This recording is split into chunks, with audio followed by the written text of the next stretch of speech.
96 days.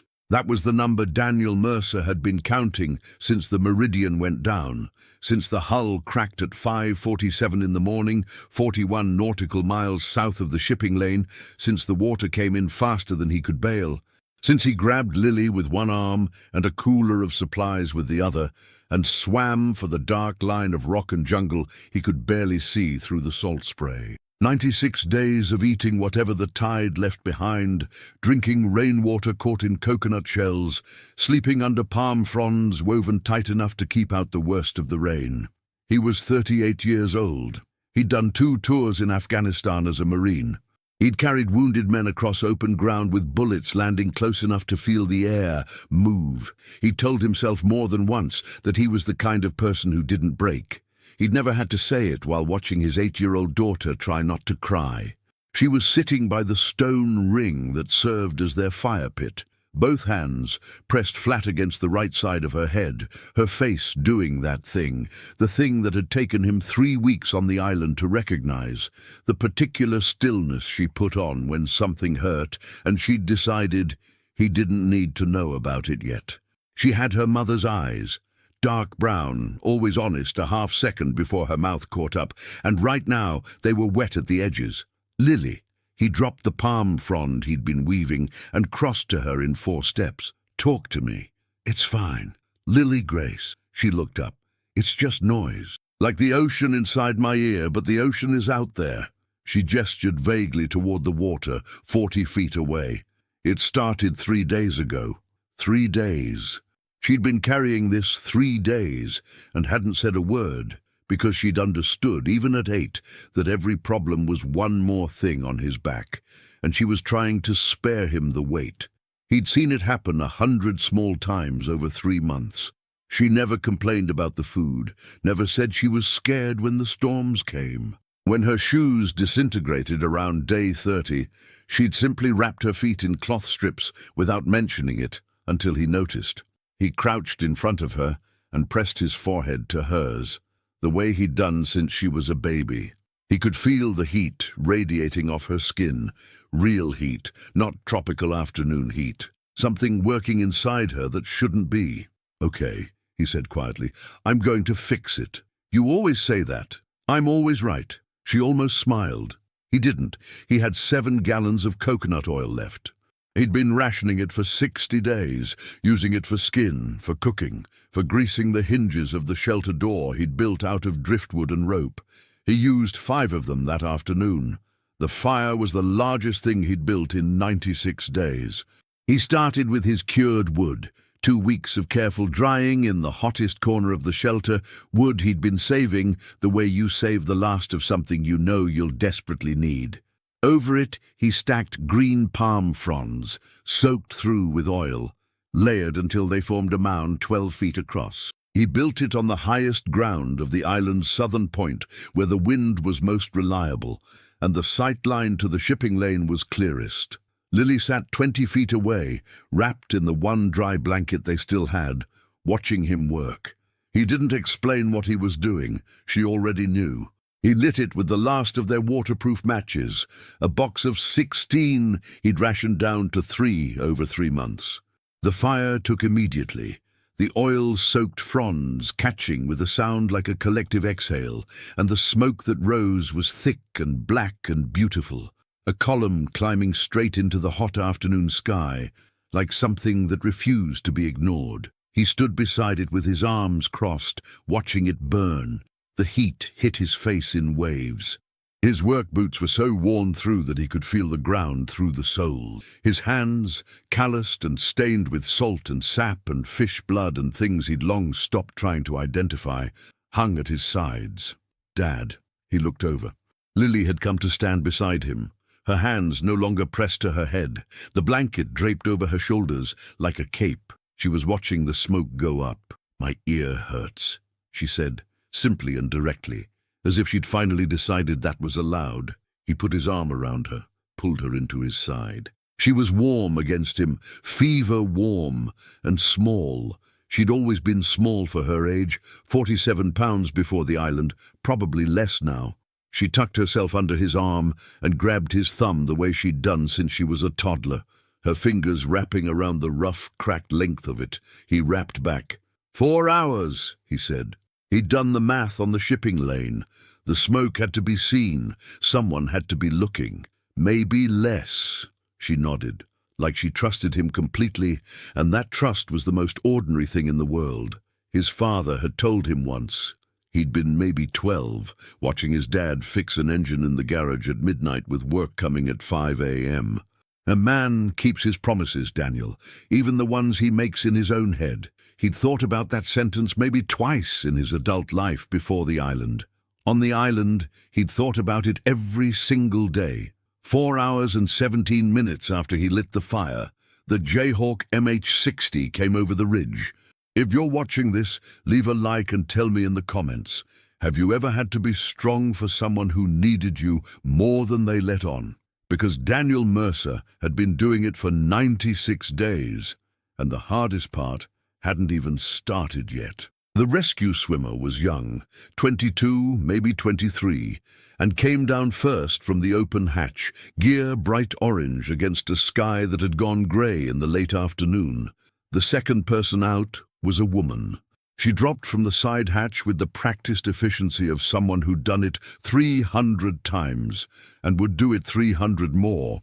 Both feet hitting the uneven ground without hesitation, a 40-pound medical kit on her back, dark hair pulled under a flight helmet, blue-grey flight suit with the Coast Guard insignia on the shoulder.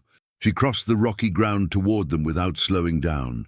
Her eyes went to Lily first, not to him, not to the grown, adult survivor standing upright, to the child with her hands pressed to the side of her head and a fever burning through a blanket. Daniel registered that, filed it. Daniel Mercer? Her voice was clear and unhurried, a voice calibrated for loud spaces. That's me, Dr. Sarah Keene, Coast Guard Medical. She was already crouching in front of Lily, gloved hands moving to the girl's chin. What's your name? Lily. Hi, Lily. How old are you? 8. I turned 8 on day 34. A beat. My dad made me a birthday cake. Sarah's eyes moved to Daniel. Just for a moment, a fraction of a second, barely a flicker, and in it he saw something pass across her face. Not pity. Something closer to being caught off guard. Then back to Lily. That sounds like the best birthday cake. It was, Lily confirmed, with full 8-year-old seriousness. He put a star on it from a piece of shell. Daniel looked at the smoke from his fire, still rising. The Jayhawk flew 2 hours to Seattle with a fuel stop in Astoria. Daniel sat across from Dr. Keene in the helicopter cabin and watched her work, which was the only thing to do when you were strapped in and had nothing to hold on to except the mesh safety handle and the hope that the fever climbing inside your daughter's ear wasn't going to become something else entirely. She was methodical. He appreciated that. She didn't perform competence the way some people did. No unnecessary motion, no reassuring commentary designed for the benefit of anxious observers. She worked, and she was quiet, and she asked Lily 17 questions in a tone that sounded like conversation. She asked Daniel 3. Any trauma to the ear? Fall, impact, direct blow? Not that I saw. Any complaint of dizziness or loss of balance in the last week? Once, she fell on flat ground. I thought it was dehydration. Did she describe dizziness or say she tripped? He paused. She said she tripped. Sarah wrote something on her clipboard. The helicopter noise filled the space around it. After a moment, she said, "She protects you." She does. Nothing else for a while. But the line of her shoulders shifted. Not much. Not enough that most people would see it. And Daniel had spent 3 months reading micro-changes in his daughter's body language for information he needed to survive, so he saw it. Whatever she'd written, it had changed something. Harborview Medical Center smelled like antiseptic and recycled air and fluorescent light, the particular smell of every hospital Daniel had ever been in, which was more than he'd have liked. They put him in a paper gown in the intake bay and took Lily toward imaging in a gurney that looked oversized for her, and Daniel pressed his palm flat against the cold glass and watched her go. She was small, She'd always been small, 47 pounds before the island, and he'd grown accustomed to seeing her against open space, against rocks and horizon and sky. In here, under fluorescence, surrounded by beige walls and chrome equipment, she looked like she might become invisible if he stopped watching. He pressed harder against the glass. "Mr. Mercer." Dr. Keene stood beside him. She'd removed the helmet. Her hair was still pulled back, but a strand had come loose at the temple. She hadn't fixed it. He noticed that the way you notice small things when 3 months of survival have rewired you to collect details like other people collect breath. "The imaging will tell us more," she said. "But I want you to be prepared. What I saw in the canal with the scope, it doesn't look like fluid alone. There's something occluding the passage." He turned to look at her. "Something that doesn't look biological," she said carefully. The air conditioning hummed. Down the corridor, a monitor kept its steady rhythm. "Something is in her ear," Daniel said, "possibly. Something she put there. Or something that entered, and she chose not to tell you about." Sarah looked at him steadily. "Has she, in 96 days, surprised you with something she'd been keeping from you?" "Lily, who said the pain was 3 days when it was probably longer. Who fell on flat ground and called it tripping. Who cried for her mother in her sleep, with the sound so small he almost missed it, but was always smiling when he woke her for breakfast. Always smiling by morning." "Yeah," he said. His voice came out lower than intended. "Yeah, she has." Sarah nodded. "Sarah, then I think your daughter has been keeping a very deliberate secret, something she's protected for a long time." Through the glass, the imaging tech adjusted the position of Lily's head. "What kind of person does that?" Daniel said, more to himself than her. "At 8 years old. The same kind that tells you she tripped when she didn't."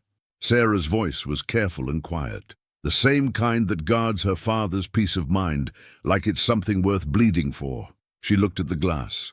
"The kind who learned it from someone." She walked back toward the imaging suite. Clipboard pressed to her chest, stride unhurried. Daniel stood there with his hand on the cold glass.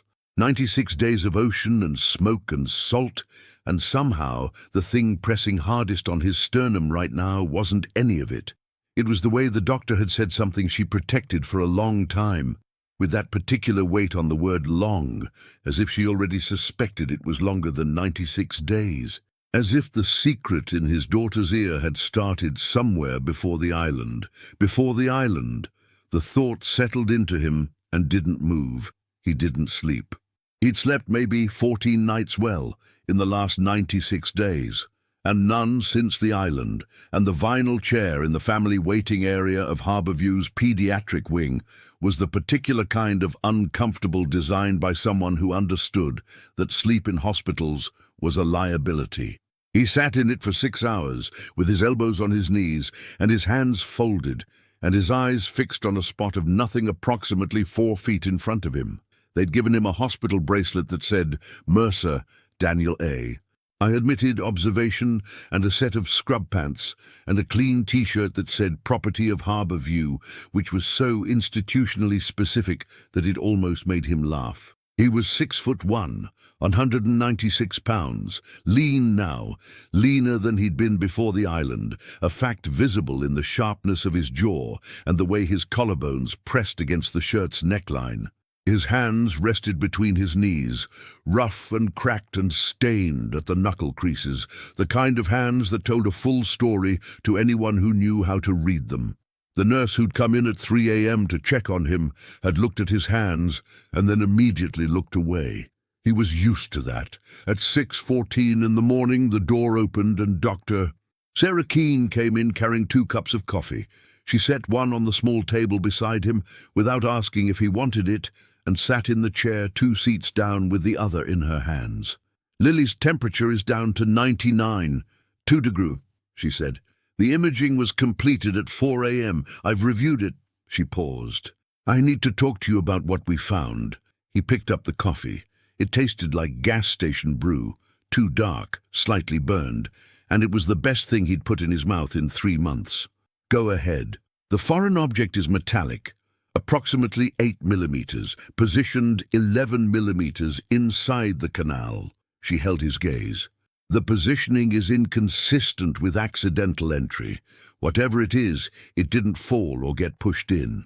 It was placed there, deliberately and with some care, placed in a way that minimized immediate discomfort, which is why she was able to tolerate it for as long as she did. She let that land. We don't know yet how long it's been there. But the tissue changes around the object suggest months, possibly longer than the island. Daniel set the coffee down. She put something in her own ear, he said. Yes, before the boat went down. That's our current assessment. He leaned back in the hard chair.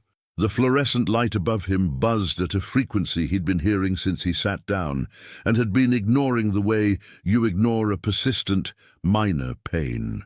His father's dog tags were around his neck, the only thing besides Lily he'd managed to keep through the sinking, and that was an accident of habit that he always wore them under his shirt, had for 15 years since the funeral. He pressed 2 fingers to them through the fabric. Her mother, he said. It wasn't a question. What about her mother? He looked at the far wall. Claire, my wife. She died 2 years ago, March.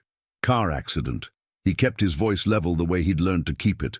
The particular emotional flatness that wasn't coldness, that was just the management of something too large to carry upright. Lily was 6. She understood what happened. She's smart, she's always been. He stopped, cleared his throat. She had a charm bracelet, Claire.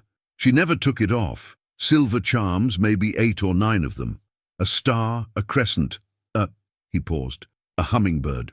He looked at his hands. I don't know what happened to the bracelet after the accident. The hospital probably. I wasn't in a place where I thought to ask. Sarah was very still. When we cleaned out Claire's things, Daniel continued, a few weeks after, I found the bracelet wasn't there. I assumed the hospital had it or it was lost. He exhaled. I didn't ask Lily about it. Silence. You think she has one of the charms, Sarah said. I think she's had it for 2 years. The coffee was cooling between his palms. Outside the window, Seattle was turning grey and orange, the sky doing that thing it did in early autumn, where the light was wrong in a way that made everything look like a photo of itself. Why wouldn't she tell you? Sarah asked. And it wasn't a clinical question, it was the other kind. Daniel was quiet for a long moment. Because she'd know I'd want to keep it somewhere safe, a box, a shelf. He looked up, and she wanted it closer than that. He hadn't finished the sentence when the door opened. The man who came in was 52 or 53, the kind of broad that said former football, gone slightly soft, wearing a beige raincoat that probably cost $400 and carrying a leather portfolio that probably cost more. He had the specific expression of someone who'd learned to make their face friendly enough that people opened doors before they understood what kind of person was walking through. Mr. Mercer, I'm glad you're awake. Ronald Tisch, Pacific Northwest Adjusters. We handle maritime claims for Cascade Mutual, which is the insurer on the Meridian. He extended a hand. I'm deeply sorry for what you and your daughter went through. 96 days. Remarkable. Daniel looked at the hand, shook it. It's 6:30 in the morning. I apologize for the hour. I was in the building on another matter and saw you were admitted. I wanted to introduce myself before the day gets complicated. He sat down in the chair on the other side of the table. Didn't wait to be invited, just sat, like rooms belonged to him as a baseline. The claim on the Meridian is considerable. $340,000. That triggers a standard investigation, completely routine. We conduct these on all claims of this magnitude. Mr. Tisch. Sarah stood up. Mr. Mercer's daughter is currently in pediatric care. This conversation... Dr. Keene, is it? I appreciate your concern, I do. He smiled at her with practiced warmth. This'll only take a few minutes. Mr. Mercer, you understand the process. Routine investigation, complete transparency on both sides, and we get you what you're owed as quickly as possible. He opened the portfolio. A few preliminary questions. No, Daniel said. Tisch looked up. You can reach me through my attorney. Daniel stood. He was taller than Tisch by 3 inches, and he'd spent 96 days doing nothing but physical labor, and he was very calm. I don't have an attorney yet, but I'll have one by 9 a.m. You can call after that. Of course. Tish closed the portfolio. The smile stayed. Of course. That's your right. I'll mention simply as a courtesy that delayed cooperation sometimes, Mr. Tish.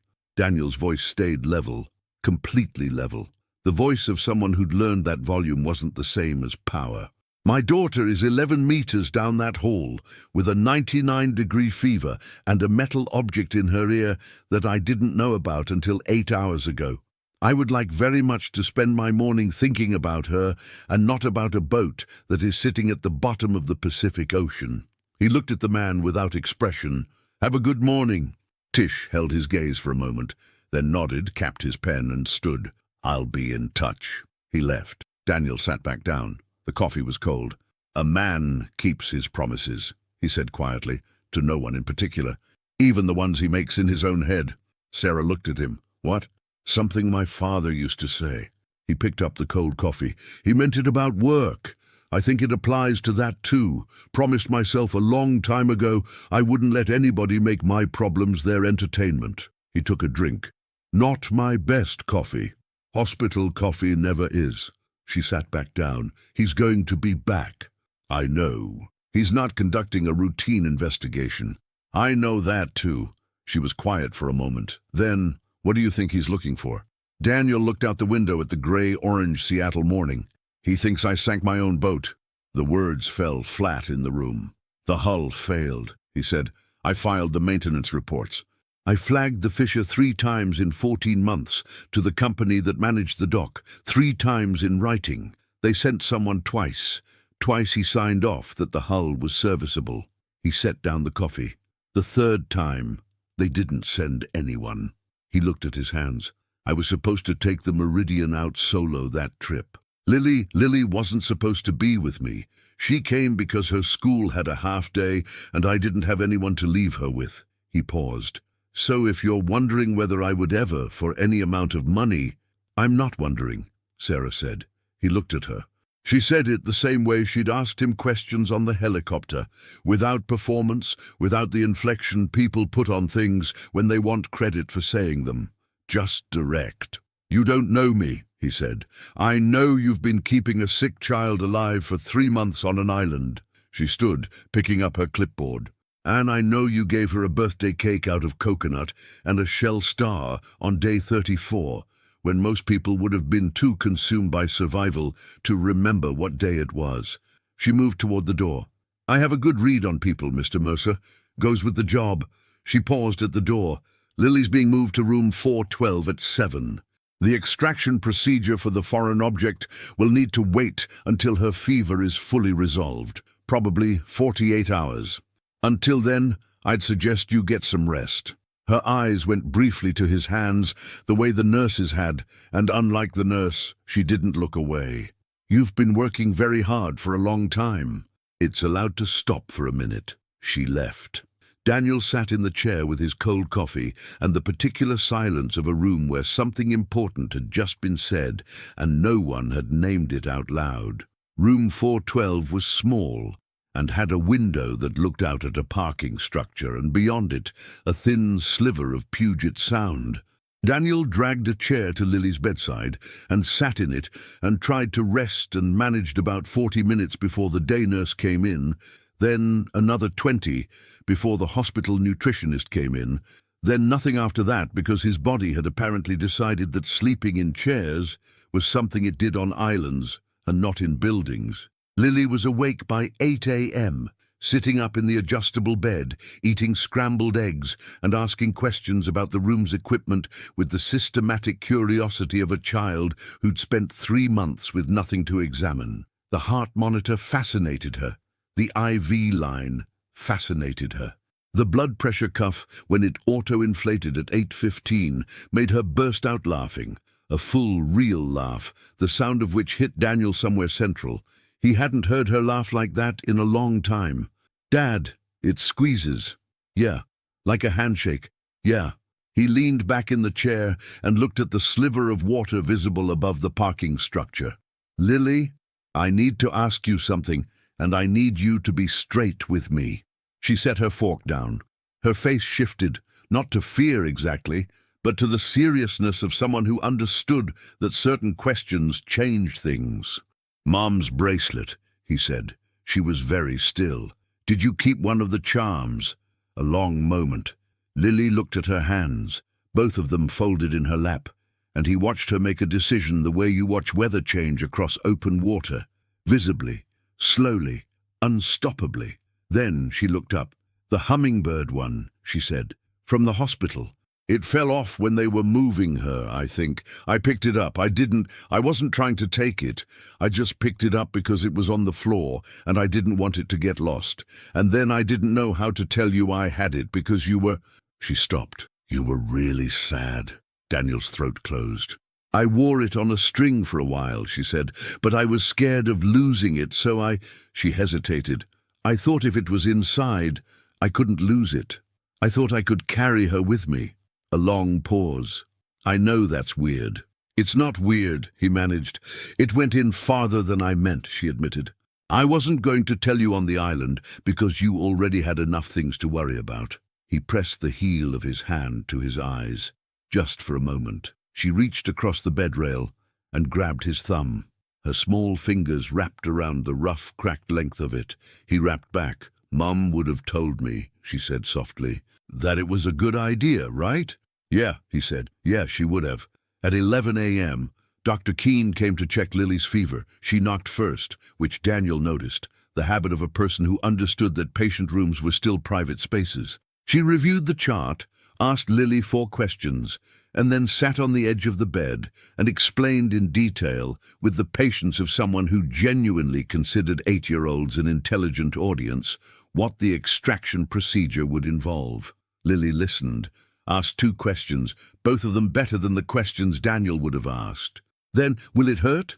"It might feel uncomfortable," Sarah said, "but I'll be there the whole time, and I'll tell you everything I'm doing before I do it." "Okay." Lily looked at her steadily. "Do you have kids?" Sarah paused. It was brief, half a beat, the kind of pause that people who've answered a question many times can't quite make disappear. "No." "Do you want them?" "Lily," Daniel started. "It's okay." Sarah looked at Lily evenly. "I used to think I'd figure that out when the time was right, and then time moved faster than I thought it would." She smiled, and it was a real smile, the kind that didn't reach the corners before reaching the eyes. "I'm still figuring it out." Lily considered this. "My dad's still figuring things out too," she said helpfully. "He's good at a lot of things, but figuring stuff out about himself takes him longer." "Lily," Daniel said. "It's true." Sarah looked at him. There was something in her expression that he couldn't entirely categorize. Amusement, maybe, but also something quieter underneath it. Something that had nothing to do with being amused. "She's not wrong," Sarah said. Daniel looked at the sliver of Puget Sound. "She usually isn't," he said. He found the family lounge at the end of the pediatric wing at 2 p.m., a narrow room with a coffee maker that worked better than the waiting room one. 4 plastic chairs, a table with a puzzle that was missing 7 pieces but hadn't been thrown away, and a window facing east. He stood at the window with a cup of coffee that was only mediocre rather than terrible, and looked at the city, which after 96 days of nothing but ocean and jungle and sky, looked almost unreal, like a stage set someone had built to look like civilization. He'd called his attorney, Phil Cummins, who'd handled Claire's estate and was technically a real estate lawyer but who'd spent 30 years in Seattle and knew everyone. Phil had called back in 11 minutes and said, "Don't say a word to Tish, and I'll have a maritime attorney on the phone by end of day. And Daniel, I'm glad you're alive." That last one had been harder to hear than the legal advice. He wasn't used to people being relieved about him. He was used to it about Lily. "Do you mind if I—" Sarah stood in the doorway with her own coffee. "Please." She came in and took the chair closest to the window, pulling her feet up onto it with the ease of someone for whom formality was a working costume rather than a personality. She'd been on shift since. He didn't know when. She had the particular look of someone running on adrenaline and professional discipline, which was a look he knew from the inside.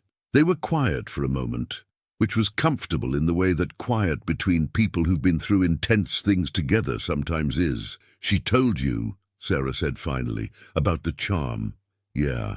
How are you doing with it? He considered the honest answer, which was the only answer he had energy for. I didn't know she'd been carrying something for 2 years, because I was too wrapped up in my own version of carrying something. He looked at his coffee. That's a hard thing to find out about yourself. She wasn't hiding it from you because you failed her, Sarah said. She was hiding it because she loves you. Same result. Not quite. He looked over. She was watching him with the directness he'd noticed in the helicopter. Not aggressive, just honest. The eyes of a person who'd made a decision somewhere along the way to say what she actually thought rather than what she thought was appropriate. You kept her alive for 96 days, she said. You knew the name of the helicopter by sound before you could see it. You kept a wood supply that you saved for an emergency and used it the second one arrived. You counted the number of minutes before rescue came. She tilted her head slightly. How long did you actually sleep on that island? He was quiet. 4 hours a night, he said. Maybe. The first month it was less. Because I needed to hear her breathing. She was still. She had a nightmare on day 4, he said. First big storm. She cried in her sleep and didn't wake up, and He stopped. I spent 40 minutes not knowing if she was asleep or unconscious because I couldn't see clearly in the dark, and I was afraid to turn on the light and scare her. I touched her forehead. I counted her breaths. When she finally opened her eyes, she said, "Hi, Daddy," like it was morning and the whole world was fine. He looked at the window. After that, I couldn't sleep until I could hear her. All night. Sarah didn't say anything. She just listened. Really listened, in the way that meant her whole attention was in the room and not somewhere adjacent to it. Claire used to say I took on too much, he said, that I'd die before I asked anyone for help. He almost smiled. She wasn't wrong either. What was she like? It was the first time anyone outside of his immediate family had asked that question in a way that felt like they actually wanted to know rather than feeling obligated to acknowledge the loss. He looked at the east-facing window and the afternoon light on the city. Braver than me, he said.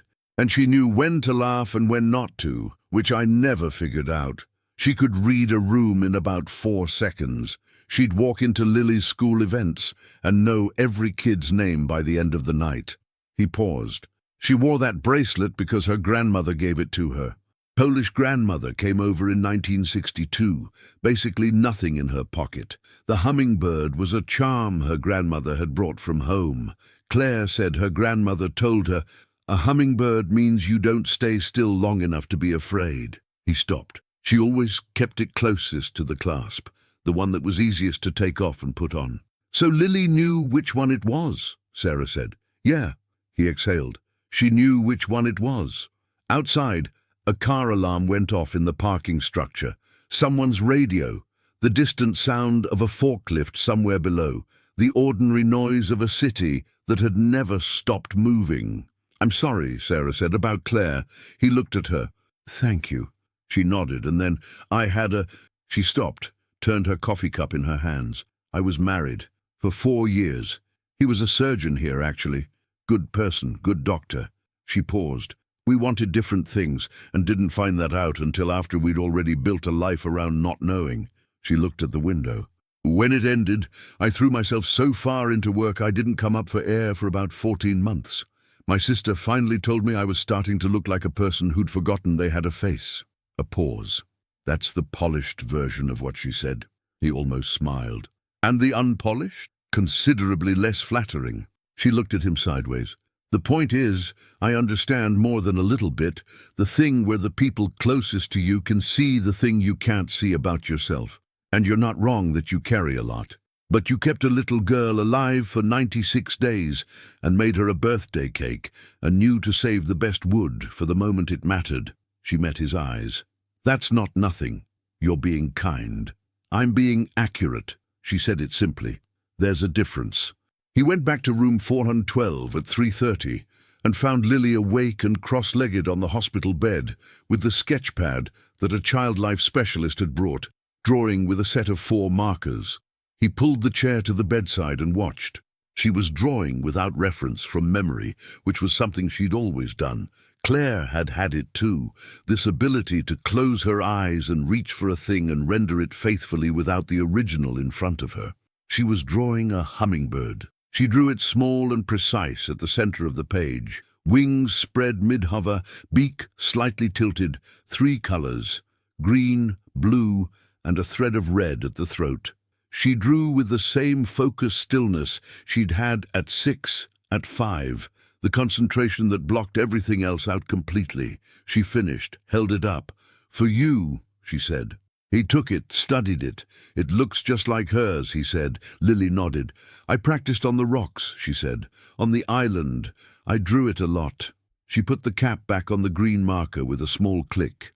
"I was scared I'd forget what it looked like." He folded the drawing once and put it in the breast pocket of his shirt. The door opened and Sarah came in. Brief knock, then entered. She stopped when she saw the drawing, the corner of it visible above his pocket. Something moved across her face that she didn't try to manage. "How are we doing?"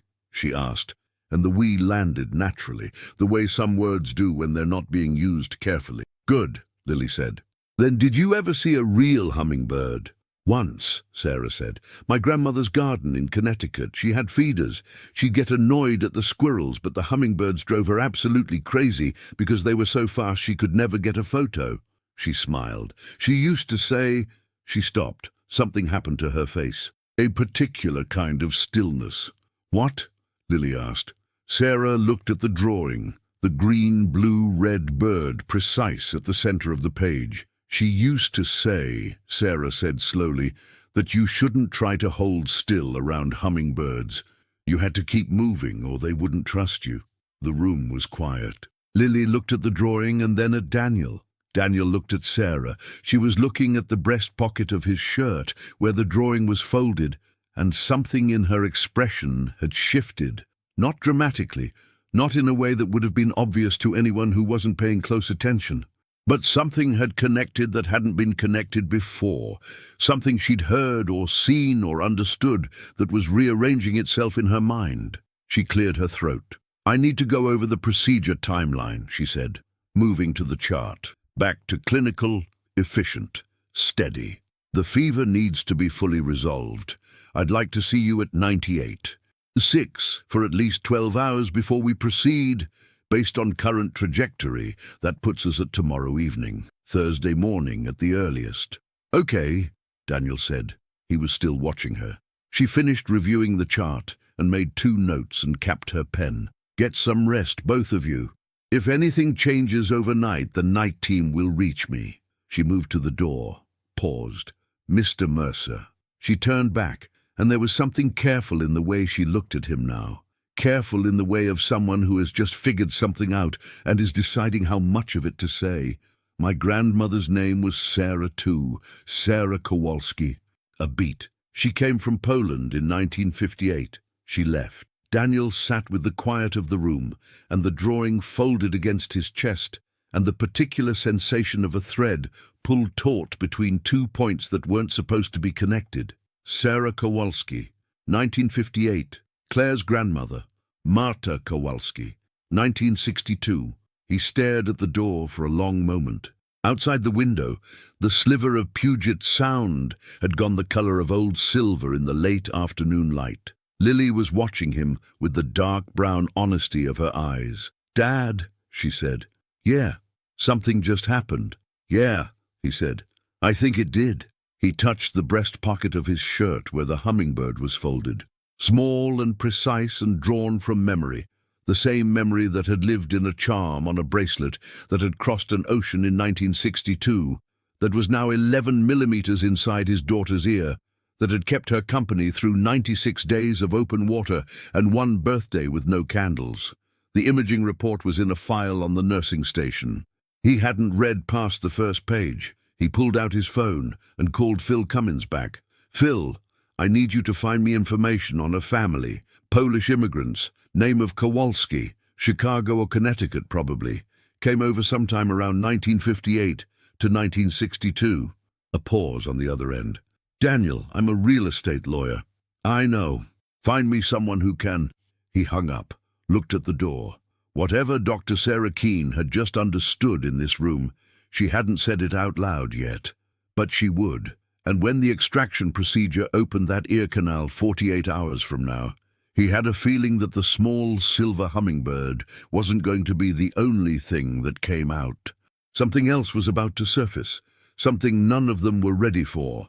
The maritime attorney Phil found was named Margaret Yu, and she wore a charcoal suit and no-nonsense glasses and talked at exactly the speed that information was useful, no faster and no slower. She called Daniel's cell at 7 p.m.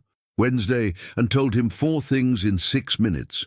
1, the Meridian's maintenance logs were public record, and she'd already pulled them. 2, the dock management company, a subsidiary called PNW Marine Services, had filed hull inspection reports on 3 vessels in the same fiscal quarter that Daniel's Fisher flag was ignored. All 3 signed by the same inspector. 3, that inspector had resigned from PNW Marine Services 11 months ago and was currently living in Arizona.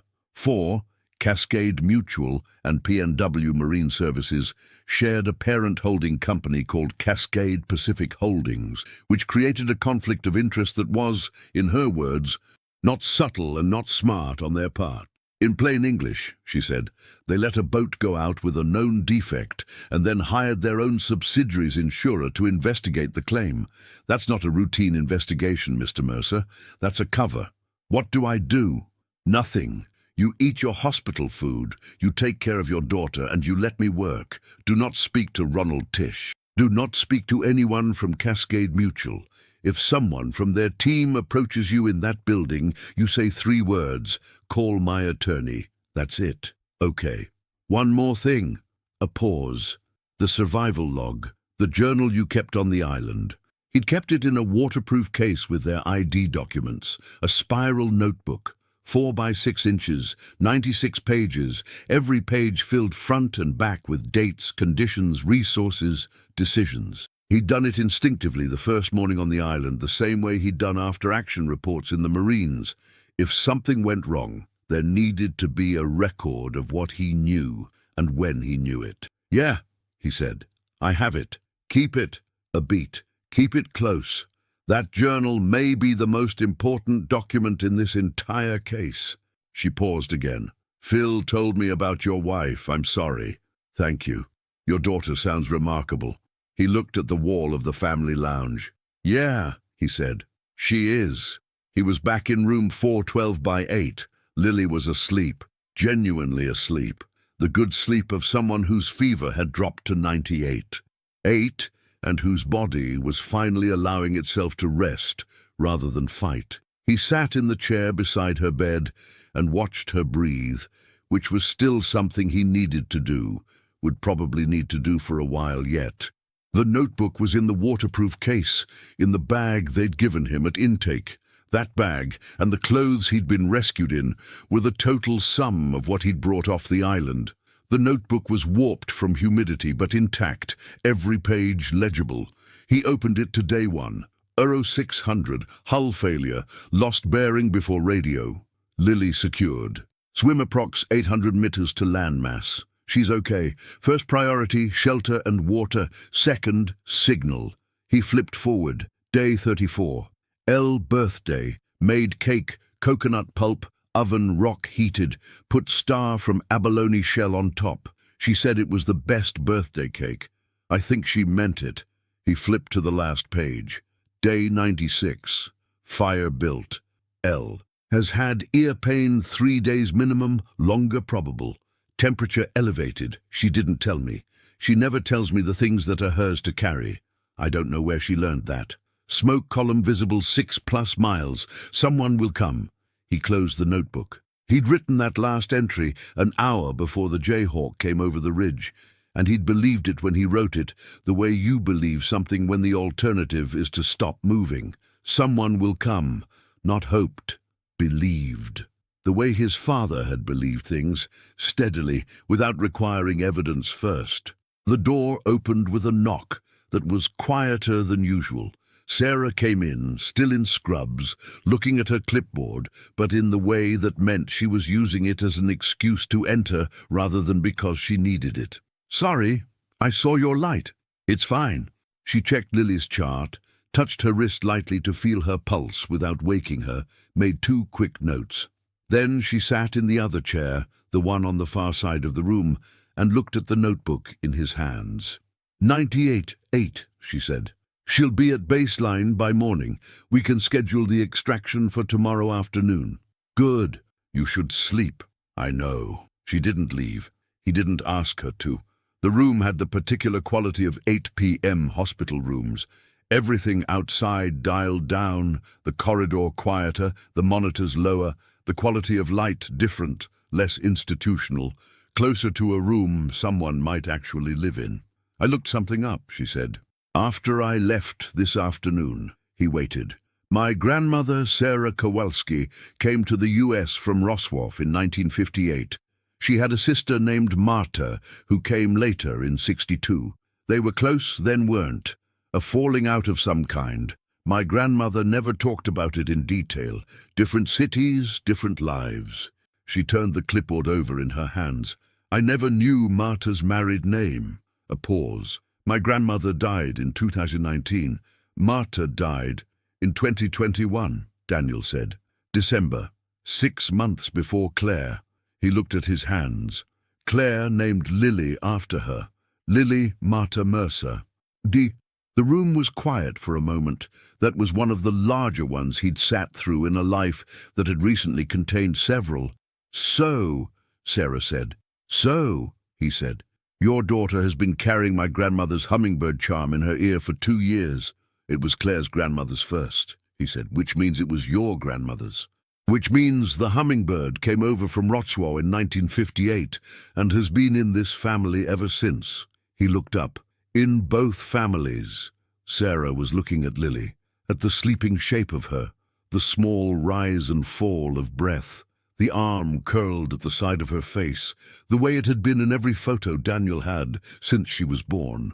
"This is," she started. "I know. I'm having trouble." "I know." He leaned forward. "I'm not asking you to make sense of it tonight. Are you making sense of it?" He thought about it. The honest answer was no, not remotely, but there was something in the not making sense of it that felt less like chaos and more like a pattern he couldn't see all of yet. The same feeling he'd had on day 1 on the island, when the scope of what he had to do was too large to hold all at once, and he'd learned to hold one day instead, one task, one fire at a time. "My father used to say," he said, "that the things that matter have a way of finding each other." Sarah looked at him. "He wasn't a complicated man," Daniel said. "He worked a machine press for 23 years in Gary, Indiana. He read 1 book a year, took 1 week's vacation. He had the same lunch every day for 30 years, bologna and yellow mustard, which is a crime against sandwiches." He paused. "But he was right about most things that mattered." He looked at Lily. He was right about that. Sarah was quiet. Her hands had gone still on the clipboard. "I should—" she started. The door opened. Ronald Tish came in, the way he'd come in that morning, with the manufactured ease of someone for whom doors were always pre-opened. He was still in the raincoat. He was carrying his portfolio. He took in Daniel, Sarah, the sleeping child, and the absence of any other staff, and something shifted in his eyes. Not retreat, adjustment. "I apologize for the hour," he said. He didn't sound apologetic. "Mr. Mercer, I wanted to—" "Mr. Tish." Daniel stood. He was 3 feet away and not moving forward and not moving back, and his voice was completely flat. "My attorney's name is Margaret Yu. Her number is in my phone. I can write it down for you. I'm not here in an investigative capacity. 3 words, Mr. Tish." Tish looked at him.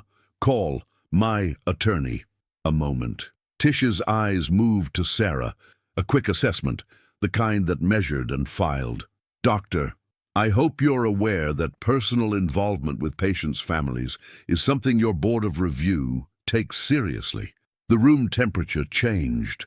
Sarah stood up. She was 5'6" and in scrubs, and she looked at Ronald Tish with the complete and unhurried calm of someone who had been the only physician on a rescue helicopter at 2 in the morning more times than Tish had worn that raincoat.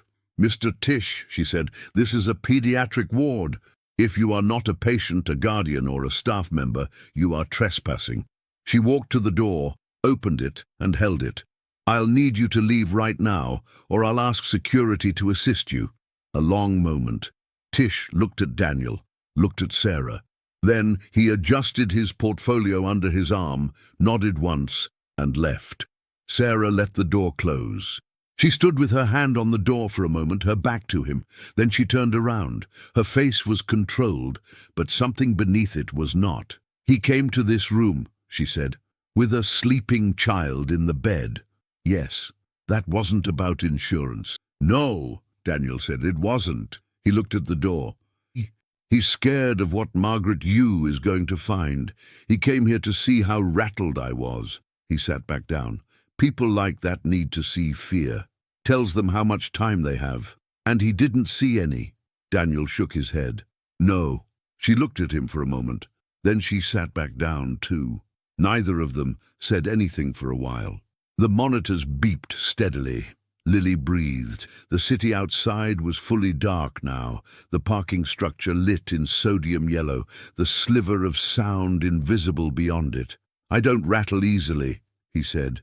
"It's not a virtue. Claire used to say it was actually a problem, that I never let people see enough to know I needed them." He paused. "She said it made her feel like she had to guess. Did she guess right?" "Usually." He almost smiled. "She was better at me than I was." Sarah turned her coffee cup in her hands.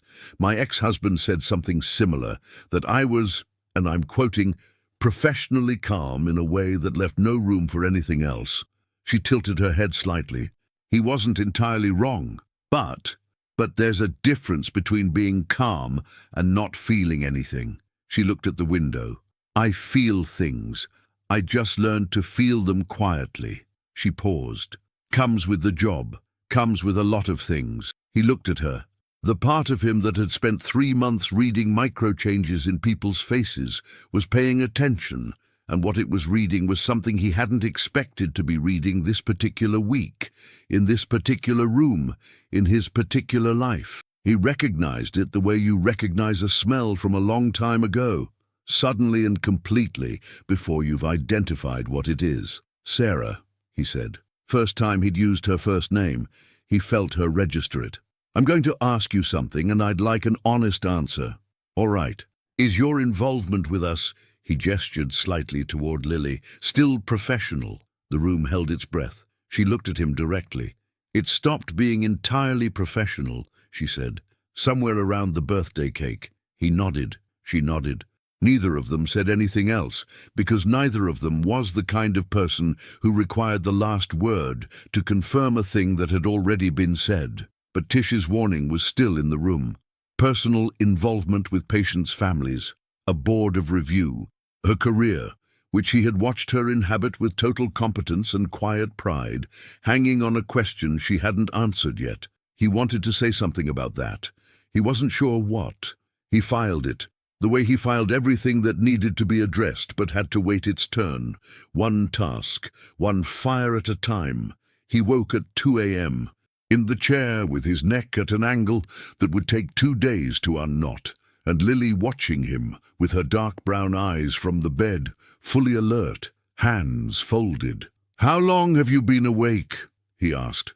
"A while." "Why didn't you—" "You were sleeping," said like it was self-evident. "You needed it more." He straightened, rolled his neck. "We're getting you a dog when this is over." She frowned. "What does that have to do with anything?" "You need something to worry about. That isn't me." She considered this seriously for a moment. "What kind? What kind do you want?" Her face changed, brightened in the way only a child's face can immediately and completely, like a lamp switched on. "A big one." "Big one it is." She smiled. Then, "Dad, I like Dr. Keene." He looked at her. "She talks to me like I have a brain," Lily said, with the dignity of a person for whom this was a considered criterion. "She does," he agreed. "Mom would have liked her." He was quiet. "I think so too," he said, and meant it so completely that it almost undid him, sitting in a vinyl chair at 2 a.m. in a room that smelled like antiseptic and recycled air, with his daughter watching him from across a hospital bed rail with his wife's exact eyes. They scheduled the extraction for Thursday at 3 p.m. The procedure room was smaller than Daniel had imagined. White walls, a dental-style chair, 2 procedure lights on adjustable arms, a tray of instruments covered in sterile blue cloth. There was a window on the east wall that showed sky and the edge of a building, and on the windowsill someone had placed a small succulent in a terracotta pot, which was the most human thing in the room, and which he found himself grateful for. Sarah was already inside when they brought Lily in.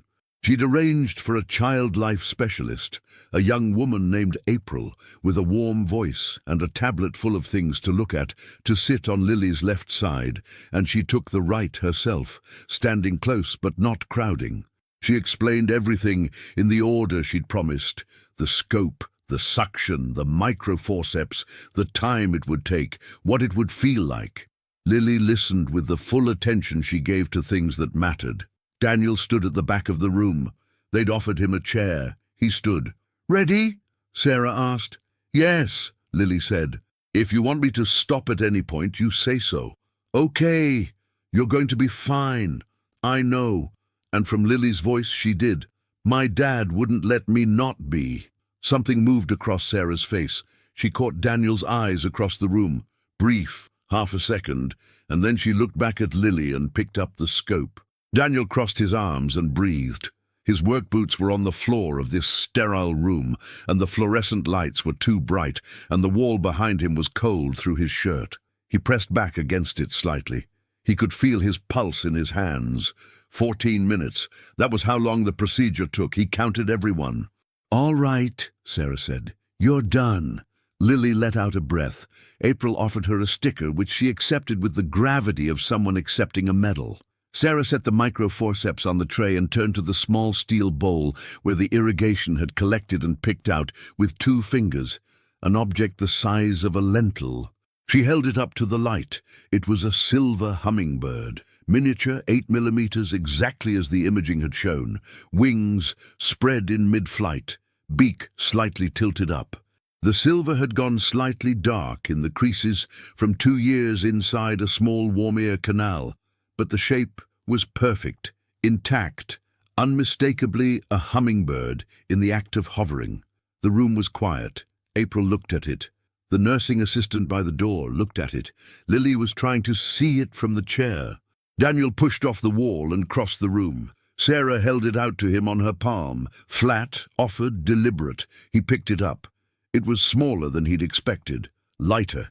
He rolled it between his thumb and forefinger, feeling the tiny engraved feather lines, the curve of the wings, the weight of a thing that had traveled from Roswell to Connecticut to Chicago to Seattle, and then into the ocean and back.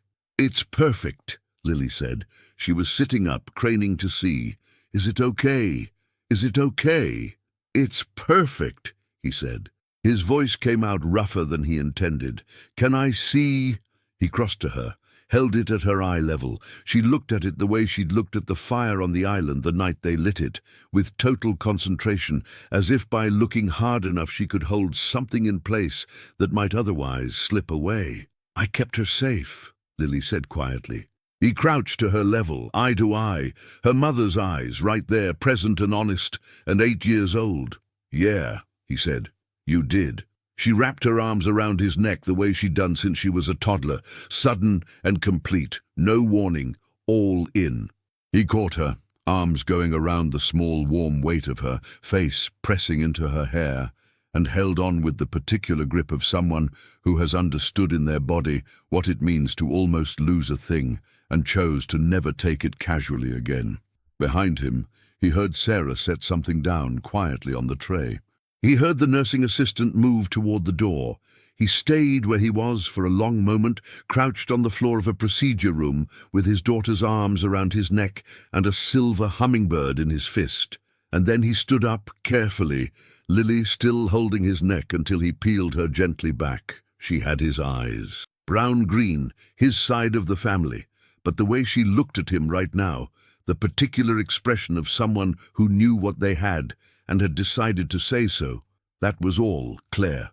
"I know," he said before she could. "Me too." Ronald Tish was in the corridor. He was standing 20 feet from the procedure room door with his leather portfolio and his beige raincoat, and he had the particular look of a man who had been waiting and was now deciding whether the wait had been worth it. He saw Daniel come out with Lily on his arm and the nursing assistant beside them, and he straightened. "Mr. Mercer, a moment." "Not now." Daniel didn't stop walking. "I'm afraid I need to insist." Tish moved to intercept, not aggressively, but with the practiced body language of someone who'd learned that gentle blocking worked better than confrontation. He positioned himself in the hallway in a way that required Daniel to stop or make a scene. "There have been developments in the investigation that require immediate—" "What developments?" Tish opened his portfolio. He was already smiling with the wrong kind of warmth. "The maintenance reports you cited don't tell the complete story, I'm afraid. There were supplementary communications between you and PNW Marine Services that suggest you were aware the hull issue was more serious than—" "There were 3 written requests in 14 months, Daniel said. "Flagged in the system. 2 inspections, both signed by the same inspector. No third inspection." The inspector's records indicate the inspector resigned 11 months ago and is living in Arizona." Daniel's voice hadn't risen. It was still completely flat. "His name is Gary Alderman. His records indicate whatever your parent company told him to put in them." He shifted Lily on his arm. She was watching Tish with the alert dark eyes of a child who was following every word. "I've got 96 days of documented logs showing the hull failed catastrophically at 5:47 in the morning with my daughter on board." He looked at Tish. "I lost my boat. I almost lost my daughter. I kept her alive for 3 months on an island because someone signed off on a hull that shouldn't have gone out." He took a step closer, not aggressive, just close. "And you came to this hospital to offer me 40 cents on the dollar and hope I was desperate enough to take it." Tish held his ground. "Mr. Mercer, I understand you've been through. I know what you understand." His voice was still level, still completely controlled. "You understand settlements. You understand leverage. You understand that a man just off a desert island with a sick kid and no income might be scared enough to fold." He looked at the portfolio. "I'm not. Your intransigence could result in a significantly less favorable—" "Mr. Tish." Sarah came out of the procedure room behind them. She walked to Daniel's side, not behind him, beside him, a deliberate choice of position, and looked at Tish with the calm she'd used when she held the door at 8 p.m. "The procedure is complete. My patient is being returned to her room. This corridor is a medical space." She met his eyes. "If you have legal matters to discuss, contact the attorneys.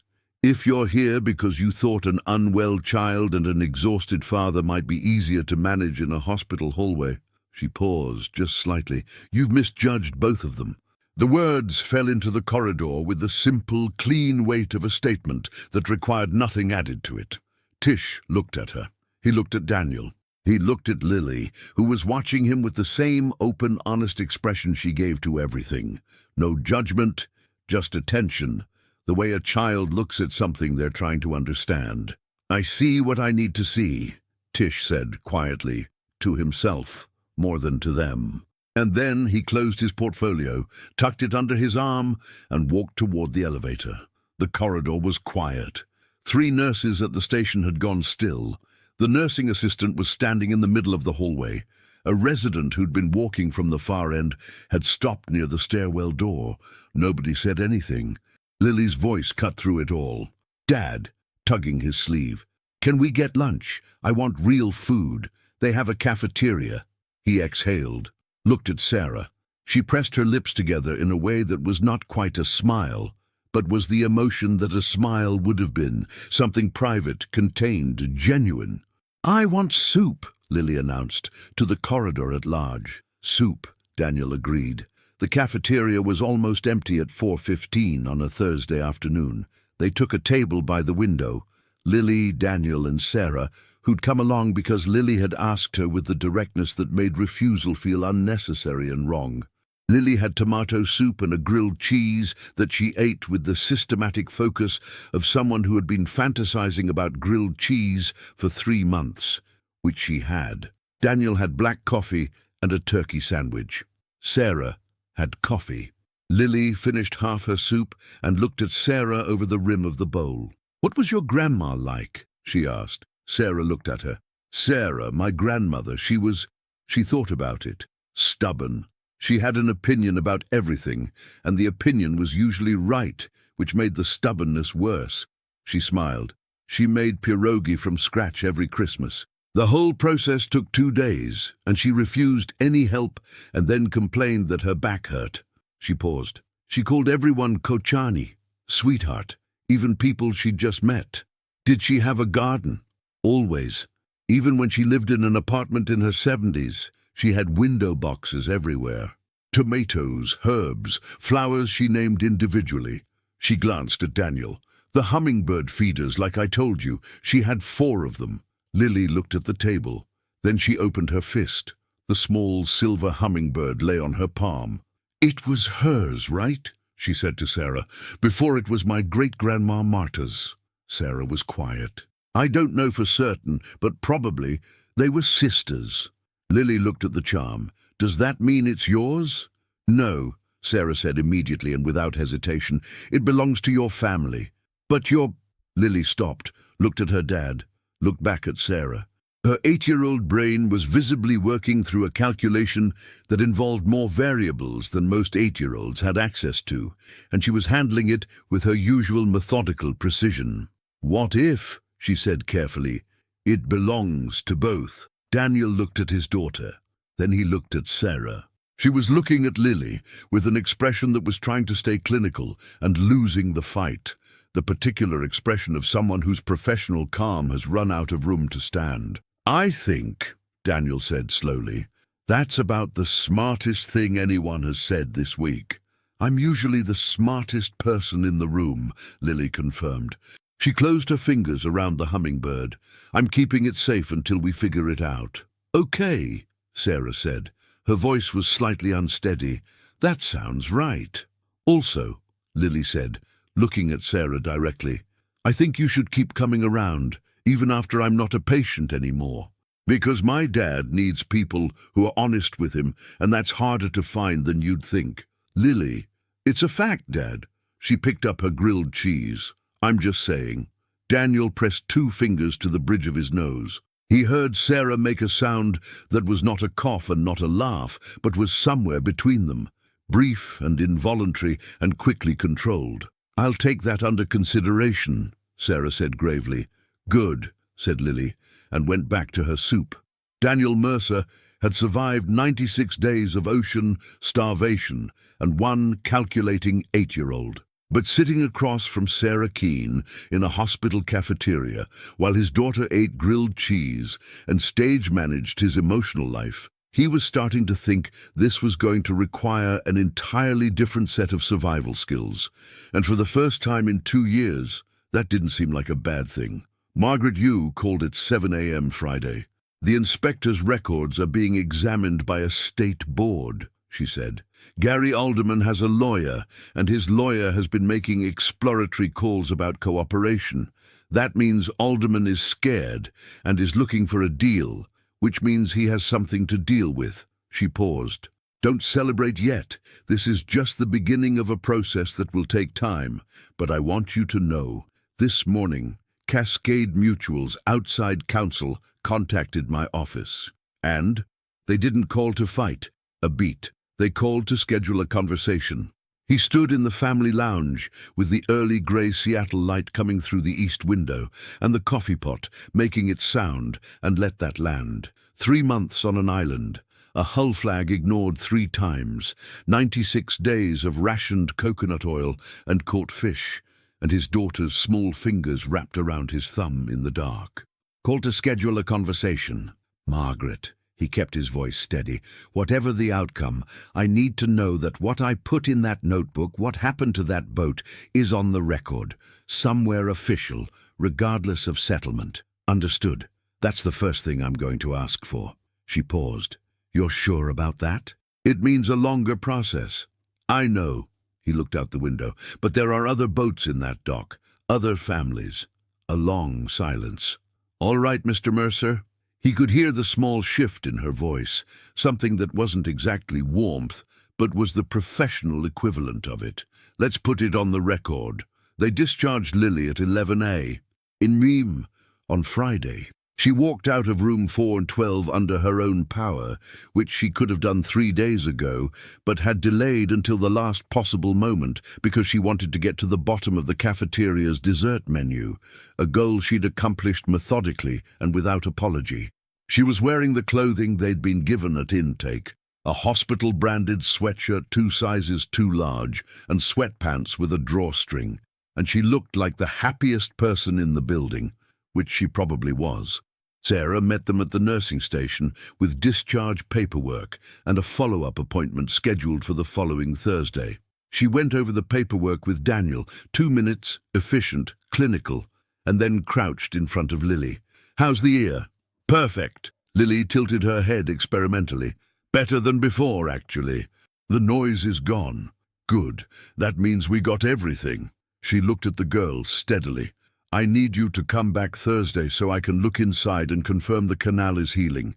Can you do that? Yes. A pause. Will you be there? I'll make sure of it. Lily nodded. Then she held out her fist, opened it. The silver hummingbird lay on her palm. I thought about what I said at lunch.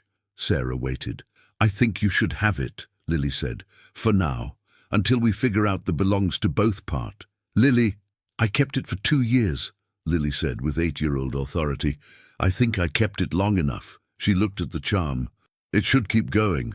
Mom's grandma brought it over, and then it went to Mom, and then to me, and now... She thought about it carefully. Now it goes to you, and then maybe later we figure out the rest. Sarah looked at the hummingbird in Lily's palm. She was very still in the way she went still when something had reached past the professional calm and found something that lived underneath. Her hand came up slowly, and then she took the charm, closing her fingers around it, and her eyes went briefly to the window at the end of the corridor before they came back to Lily. Thank you, she said, and her voice was not quite steady. You're welcome, Lily said with complete sincerity. You can say what my great-grandma used to say too, if you want. Sarah looked at her. What did she say? Daniel's breath stopped, because he'd never told Lily what Claire's grandmother used to say. He'd never heard it himself. He'd been told about it once by Claire on a winter evening 3 years into their marriage. A thing Marta Kowalski had said to the hummingbirds in her garden, which was itself a thing she'd brought across the ocean from a sister she'd lost touch with, and Lily shouldn't have known it. But Lily smiled and said, You have to keep moving or they won't trust you. The corridor was quiet. A monitor beeped somewhere down the hall. The elevator dinged. 2 nurses passed behind them, talking low. Sarah looked at Lily, then at Daniel. He was looking at his daughter, and he had the expression of a man for whom several things have just clicked into place simultaneously, quietly, in the chest, the way things click when they're true and not when they're explained. Claire, he said, to Lily, she told you. She used to say it to me, Lily said simply, when I was scared. She said her grandma said it about hummingbirds, but she said it meant everything. Daniel pressed the heel of his hand to his eyes, just for a moment. Then he took a breath, straightened, looked at his daughter. Then at Sarah, who was standing in the corridor of Harborview Pediatric Wing, holding a silver hummingbird in her fist, and looking at him with an expression that had given up entirely on being managed. We have a Thursday appointment, he said. You do, she said. He held her gaze. I'm going to bring coffee. The real kind, not hospital coffee. She almost smiled. You don't know where I take mine. I'll figure it out. He said it the way his father had said things, steadily, without requiring evidence first. I'm good at figuring things out when they matter. She looked at him for a long moment. Then, "Yes," she said. "You are." He took Lily to a diner 6 blocks from the hospital on Capitol Hill, a real one, with red vinyl booths and menus laminated in plastic and a pie case with 4 kinds rotating. She ordered pancakes and bacon and orange juice and ate every bite of all of it, and then ate half of his home fries when he wasn't looking. He let her. "Dad," she said, over the last of the orange juice. "Yeah, I'm glad we went on the boat." He looked at her. "I know it was bad," she said. "I know we almost—" She stopped. "But if we hadn't gone, you wouldn't have made the fire. And if you hadn't made the fire, Dr. Keene wouldn't have found us." And she turned her glass in her hands, the way Sarah turned her coffee cup, and then none of the rest of it would have happened. He looked at her, this small person with his eyes and her mother's expression, who had carried a silver hummingbird in her ear for 2 years to keep something close that mattered, who had been brave enough to be scared and smart enough to survive, and generous enough to give away the things she'd been protecting. "Yeah," he said. "You might be right. I usually am." She looked at him across the laminated menu. "Are you happy?" He thought about what happy meant. Not the Instagram version, not the easy version, but the real thing, which was complicated and impermanent, and required maintenance, and was also worth everything. He'd thought about 96 days, and a silver charm, and a woman who'd held his daughter's chart and called him by his first name eventually, and looked at his hands without looking away. He thought about his father's face in the garage at midnight, working the engine under one bare bulb, saying a man keeps his promises, Daniel, even the ones he makes in his own head, the promise he'd kept to Lily, the one he was starting to think he might get to make to himself now. "Getting there," he said. Lily nodded. That was apparently the right answer. She stole another home fry. On Thursday morning, he walked through the lobby of Harborview at 9 a.m., carrying 2 cups of coffee. One was black, his. One had oat milk, no sugar. He'd texted Phil, who told him to text the nursing station, who had called it in with the particular efficiency of a place where information moved to save lives and also, apparently, to manage breakfast orders. The small succulent was still on the windowsill of the procedure room. He could see it through the glass as he passed. Sarah was at the nursing station when he came off the elevator. She looked up, saw the cups. Something in her expression did the thing it had started doing, the small shift, the thing that wasn't quite managed, the real thing beneath the professional thing. He held out the one with oat milk. She took it. "You actually—" "I keep my promises," he said. "Even the small ones." She looked at the cup, then at him, then past him to the elevator where Lily had appeared with her hospital bracelet from the first visit still on her wrist. She'd refused to take it off, and was scanning the corridor with the attention of someone who'd already decided this building belonged partly to her. "She's wearing the bracelet," Sarah said. "She's worn it every day." He looked at Lily, who had found April from Child Life, and was explaining something to her with considerable emphasis. "She says it means she's an honorary member of the staff." Sarah made the sound again, the not-quite laugh, involuntary and quickly controlled. "She's not wrong," she said. "She usually isn't." They stood side by side at the nursing station while Lily held court near the elevator, and the monitors beeped their steady rhythms, and the hospital moved around them with its particular mixture of urgency and waiting. The coffee was good. The fluorescent lights were still the wrong kind. The linoleum was institutional beige. "I looked at the Kowalski records," Sarah said. "There's a genealogy researcher my cousin uses. It took her about 4 hours." She paused. Marta and Sarah Kowalski were daughters of the same parents. Different dates of emigration, but the same point of origin, a village outside Wrocław. She turned her cup in her hands. "Claire's grandmother was my grandmother's sister, which makes Claire and me," she calculated, "second cousins once removed, which makes Lily something," he said. "Something," she agreed. Neither of them tried to name it further, because the name didn't quite matter as much as the fact. which was that a silver hummingbird had gone into an ocean and come back, and a little girl had carried something across a stretch of water that would have broken most adults. And a doctor had come down from a helicopter on a Pacific island and seen a sleeping child first. "There's something I want to show you," Sarah said. She reached into the pocket of her white coat and set something on the nursing station counter.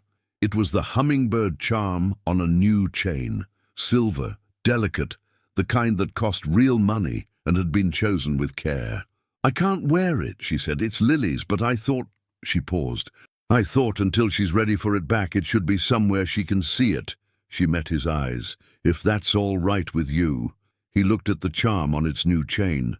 The silver hummingbird, wings spread mid-hover, beak slightly tilted, the same wings that had flown from Roswell to Connecticut, from Connecticut to Chicago, from Chicago to Seattle, from Seattle to the bottom of the Pacific and back. "Lily," he called. She turned from her conversation with April immediately, the way she always turned when he called, fast and complete. "Come see."